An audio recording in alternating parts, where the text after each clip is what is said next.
کہ حضرت شاہ ولی اللہ محدث دہلوی ارشاد فرماتے ہیں کہ میرے بابا کے پاس لوگ تعویذ لینے آتے تھے، لیکن میرے بابا حضرت شاہ عبد الرحیم تعویذ نہیں لکھتے تھے، بلکہ جب بھی کوئی آتا وہ اپن جتن کے نام لکھ کر دے دیتے، اللہ ہر مصیبت سے نجات عطا فرما دیتا۔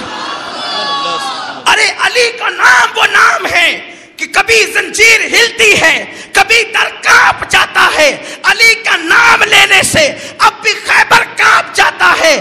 جب علی کے نام کا اثر یہ ہے تو نبی کے نام کا اثر کیا ہوگا؟ حضور پہ جادو ہوا کیوں؟ امت کو علاج ملنا تھا، امت کو علاج ملنا تھا، اس لیے کوئی حضور کی ذات پر تان نہ کرے۔ دیکھو ان پہ بھی جادو ہو گیا، اب اگر وہ ہماری طرح نہ ہوتے تو ان پہ جادو کیوں ہوتا؟ حضور پہ نکتہ چینی نہ کیا کریں، یہ ایمان کے لیے خطرناک ہے۔ کچھ لوگ کہتے ہیں آقا تو نماز میں بھول گئے۔ حضور علیہ السلام نے جب نماز میں سو ہوا تو صحابہ نے عرض کی حضور نماز کا حکم بدل گیا۔ دیکھو یہ صحابہ کا ادب تھا، نماز کو حضور نے میں نہیں، نماز کا حکم نہیں بدلا بلکہ میں بھول گیا ہوں، اور پھر فرمایا میں بھولتا نہیں ہوں، میں بھلایا جاتا ہوں۔ اللہ کسی حکمت کے تحت بھلاتا ہے، اس کو کوئی یہ نہ کہے کہ حضور بھی بھول جاتے ہیں، وہ بھولنے والی ذات نہیں ہے۔ اللہ تعالیٰ نے ان کو اتنا دیا ہے وہ بھول نہیں سکتے، لیکن اللہ کسی حکمت کے تحت بھلاتا ہے۔ نماز میں اس لیے اللہ نے بلایا تاکہ جب امت بھول جائے تو ان کو سجدہ سہو کا قانون مل جائے۔ تو اللہ نے حبیب پہ اس لیے جادو کا اثر ظاہر کیا کہ امت کو قانون ملے، ورنہ بڑے بڑے جادوگر تو سلیمان علیہ السلام کے قدموں میں ہے، قدم نازل سلیمان میں ہے بڑے بڑے جادوگر۔ اور حضرت سلیمان علیہ السلام کیا کہتے ہیں ان کے بارے میں؟ آئیے روایت پڑھ دوں۔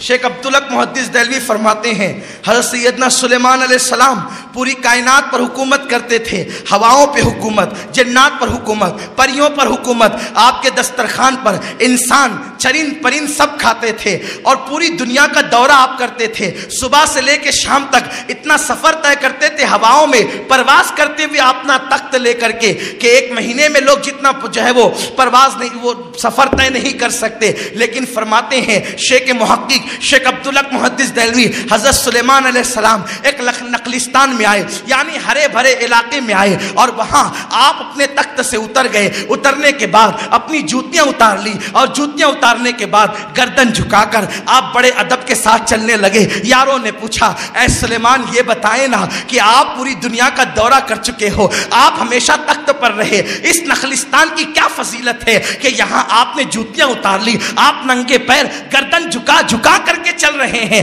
تو حضرت سیدنا سلیمان علیہ السلام نے ارشاد فرمایا لوگوں تم مجھ سے پوچھتے ہو، لوگوں تم مجھ سے سوال کرتے ہو کہ میں اس نخلستان کی فضیلت کیا ہے کہ میں نے اپنے تخت سے اتر گیا اور میں نے جوتیاں اتار لی اور میں ننگے پیر چل رہا ہوں۔ حضرت سیدنا سلیمان علیہ السلام فرماتے ہیں اس نخلستان کی فضیلت یہ ہے کہ یہاں پر پیغمبر آخر الزمان محمد الرسول اللہ تشریف لائیں گے، اور یہاں پر ان کا مزار بننے والا ہے، جن کے صدقے میں اللہ نے مجھے نبوت عطا کی ہے، جن کے صدقے میں اللہ نے مجھے نبوت عطا کی ہے، وہ رسول یہاں تشریف لانے والے ہیں۔ آپ مجھے بتائیں، بھئی توجہ میری طرف کر لیں، آپ درود شریف پڑھ لیں۔ اللہم صلی علی سیدنا مولانا محمد وآلہ وصحبہ وبارک وسلم، صلاۃ و سلام علیک یا رسول اللہ صلی اللہ تعالی علیہ وسلم۔ حضرت سلیمان علیہ السلام مدینہ طیبہ آئے آقا کی ولادت سے ہزاروں سال پہلے، تو سرکار ابد قرار کی احترام میں وہ ننگے پیر چلنے لگے۔ بتاؤ سلیمان علیہ السلام جس کا اتنا احترام کرتے ہیں اس ذات کا نام ہے محمد الرسول اللہ، اس ذات کا مقام کیا ہوگا، ان کی عظمت کیا ہوگی؟ تو حضور علیہ السلام پہ سحر ہوا، سحر کا اثر ہوا۔ حکمت یہ تھی کہ امت کو تعلیم ملے، امت کو علاج ملے۔ جب سحر ہو گیا تو حضور سید عالم کے چہرے انور پر اس کے کچھ آثار ظاہر ہونے لگے، کچھ اثرات ظاہر ہونے لگے۔ آقا کریم صلی اللہ علیہ وسلم نے اللہ سے عرض کی میرے مولا اس مسئلے کا حل پیش فرما. تو اللہ تبارک و تعالیٰ نے قرآن کی آخری جو صورتیں ہیں سورہ فلق اور سورہ ناس وہ اپنے رسول پہ نازل فرمائی. فرمایا محبوب اس کی تلاوت کرو. اللہ کے حبیب صلی اللہ علیہ وسلم نے اس کی تلاوت کی اور اس کو اپنے وجود ناس پہ دم کیا تو سحر کا اثر ختم ہو گیا.